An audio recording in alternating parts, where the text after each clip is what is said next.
What's up everyone? Today I'm down at Audi Greenville getting to check out this 2017 Audi RS7. Huge thanks to them for providing this car for today's video. Definitely check out their website in the description below. And the model that we're looking at today is finished off in Nardo gray and has an MSRP just under $128,000.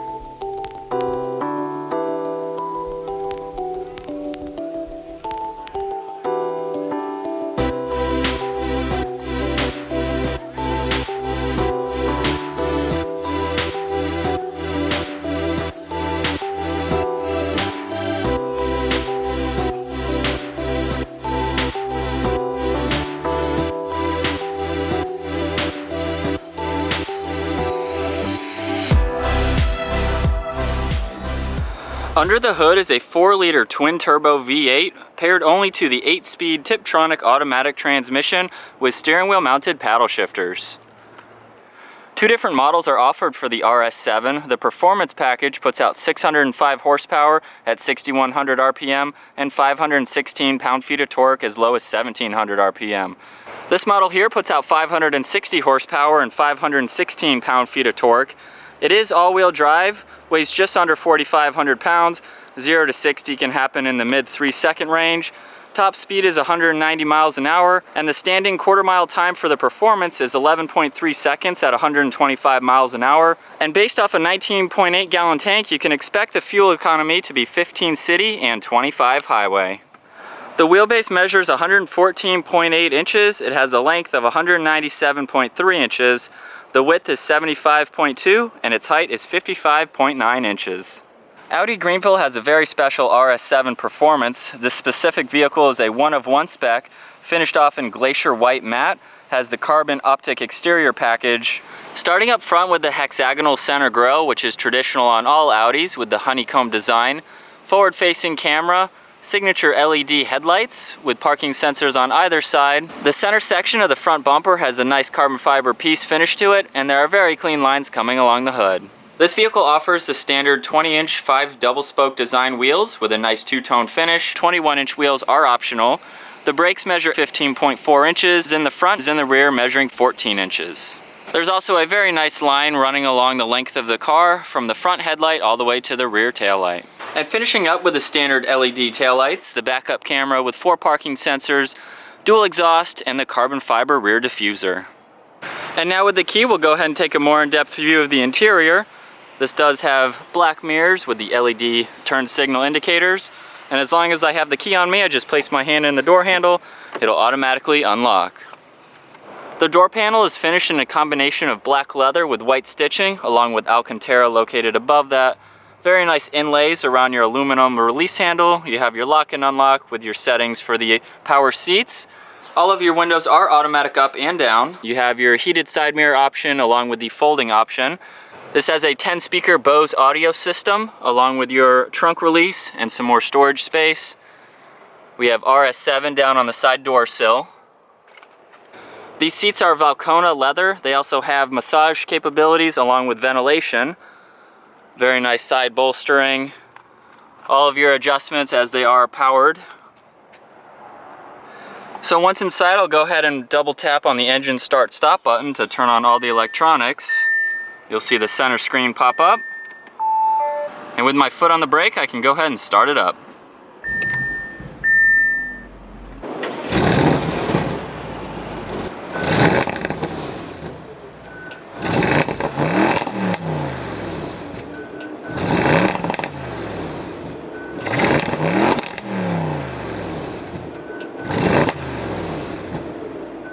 Once inside, you're greeted with a very nice perforated black leather steering wheel. You have great notches on either side for good hand support. We have the RS7 badge located down below. This does have these steering wheel mounted paddle shifters, which are actually quite large. Feel very solid there, nice aluminum finish to them. On the right side, we have your navigation and Bluetooth controls, along with your radio volume adjustment, along with the heated steering wheel option. On the left side, these control the center screen. So by using those dials, we can go through your radio, Bluetooth. We have a few different vehicle functions you can go through, your digital speedometer, you have a lap timer, and then back to your home screen. On the left side, we have all of your adjustments for the front headlight switches. This silver dial here will control your heads-up display. So if you can see, I can move that up and down, whatever works best for you. You have one air vent. Coming along the center is your 8-inch navigation screen. To control that, you have all of them down in the center with your menu button, your back button. The car button will display the different ride settings, and I'll show you that here in a second. You have your media, radio, the rotary dial in the center, along with your navigation and your Bluetooth. So using those dials, I'll go through the home screen here. You can go between your phone again, navigation, media. Just clicking on that dial will get you to where you'd like to go. You can hit the back button, and then hitting that car button again, you'll go through your different suspension modes. So comfort, auto, dynamic, and individual. And then back to the menu screen. Very easy to do, and when the car is off, that screen will actually hide away. And it looks very nice tucked away above two of your air vents. And the button on the left will raise and lower the center, so you can put that up or down depending on what you'd like. This button here just resets your trip odometer. You have a CD player located below. We have your parking sensors. This button can raise and lower the rear wing, and then also your traction control button. Dual zone climate control buttons with your heated and ventilated front seats. More storage space behind that, and you can close this tray to hide that up. Very nice RS badge on the shifter. Again, you can put this over into manual mode or use the paddle shifters on the steering wheel. Your electronic parking brake with your MMI touchscreen pad, which is very nice. Again, the engine start-stop button. This will control the radio volume along with turning it on and off. You have two cup holders located behind all of your switches for the center screen. Two pockets in the center compartment. You have a good amount of space with some USBs down there. We'll go ahead and take a look at the glove box. You have a good amount of storage space down there. And then one last look at the interior. This also has an Alcantara headliner, which is very nice, along with a sunroof. And then up in the center is all of your dome light adjustments. You have some garage door buttons along with a sunglass holder. And now we'll go ahead and take a look at the rear seating. This is a 4-seater sedan. Door panels finished off the same as the front with a nice black leather and Alcantara. I really like these inlays located around the release handle. So let's go ahead and hop in. The driver and passenger seat both have this netting here, so you have a little more extra storage space. All of your vents are in the center. You have two 12 volts located at the very bottom. Plenty of legroom. I can easily put my feet underneath the front seat. They dip down a little bit. And at 5'10", I do have a few fingers above my head. We have a center pull-out that has a little bit of storage in it, along with two cup holders if you need those. So if you need some extra storage space, the center actually will pull out. So you have some room to put anything through there. The seats also fold completely flat. So if you have any larger items, you can easily put them all the way through. Now we'll go ahead and take a look at the trunk. You can pull on this button here, it'll automatically open up. You also have the key fob, obviously, and then just below the handle up top. So this has 24 cubic feet of cargo space with the seats up. You definitely have plenty of room to put anything that you need back here. A removable tonneau cover here if you need to move that. So with the seats down and that tonneau cover removed, you have 49.1 cubic feet of space. This is easily a very capable daily driver. All right, so now it's time to go for a ride in the RS7. Go ahead and start it up. Wow, that exhaust is already beefy just from a startup. So coming to a stop now. For the weight of this car, these brakes definitely do a great job at stopping this vehicle. You can opt for the carbon ceramics again. I believe they come standard on the performance model, which is the white one that I showed you earlier. As far as comfort goes in this vehicle, I have the ventilated seats on. It's about 105 right now, so that is a great feature, especially if you live in a warmer climate. Other than that, the seats are very comfortable. They don't have too aggressive of a bolster to them, but you could definitely take this as a daily driver, very comfortable. The steering wheel is in a good spot.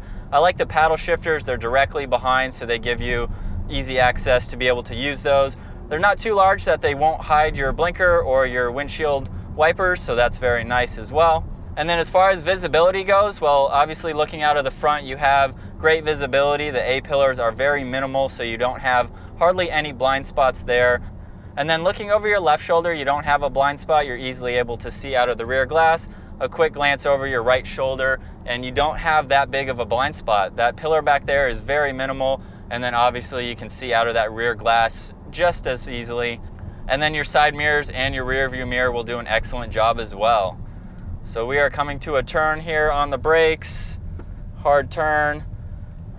I don't feel much body roll. I still have it in automatic. We'll do that turn again, but not much body roll. Easily able to get out of the turn there. So let's pop it over to manual mode. Use the paddle shifters now. I like that I can see my display, my gear on the center screen. We'll go around the same turn. Power out of it a little bit. Woo! Wow, that definitely gets up and goes. I only got to about 3,000 RPM.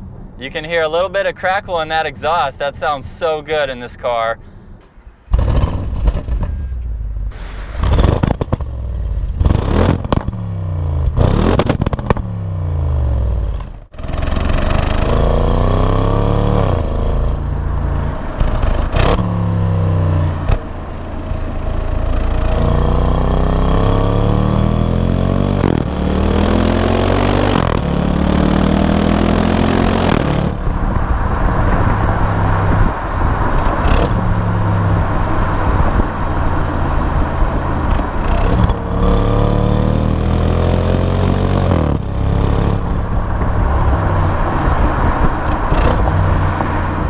As I mentioned earlier, this vehicle has the 4 suspension settings. You have comfort, auto, dynamic, and individual, so you can tune this to your needs. I'm on a pretty bumpy road right now. I am in dynamic, so I can feel all of the bumps in the road. Let's go to comfort right now.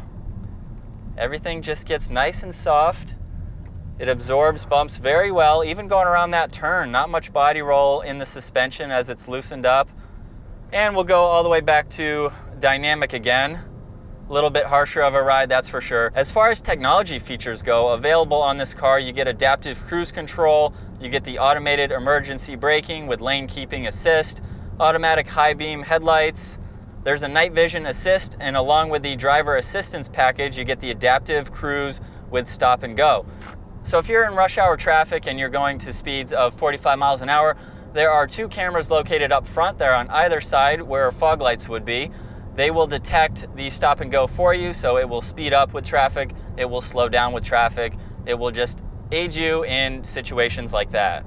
So let's talk about the interior in this vehicle. I already mentioned how comfortable it is to drive, but the premium feeling inside this interior is very nice. I love this inlay pattern that runs along the center console. It's on the front dash. You have Alcantara up on the headliner. You have it on the sunroof as well. The A-pillars all around. Very nice black leather, again, heated and ventilated just for the front seats. A lot of room in the back. So now let's go ahead and take one last look from the passenger side. You have the pillarless doors on all 4 doors again. Very nice inlay running along the front of the dash. Very nice looking interior. We'll take one last look at the rear seats as well. I have the seats folded so you can see them, see how much room you have. Tons of space in the sport back. So that is my walk around review and test drive of the 2017 Audi RS7. Huge thanks to Audi Greenville for providing this vehicle for today's video, also for letting me check out their RS7 performance. If you enjoyed the video, be sure to give it a thumbs up. If you're new to the channel, make sure you click that subscribe button to stay tuned for more content on the way. I'll see you all next video.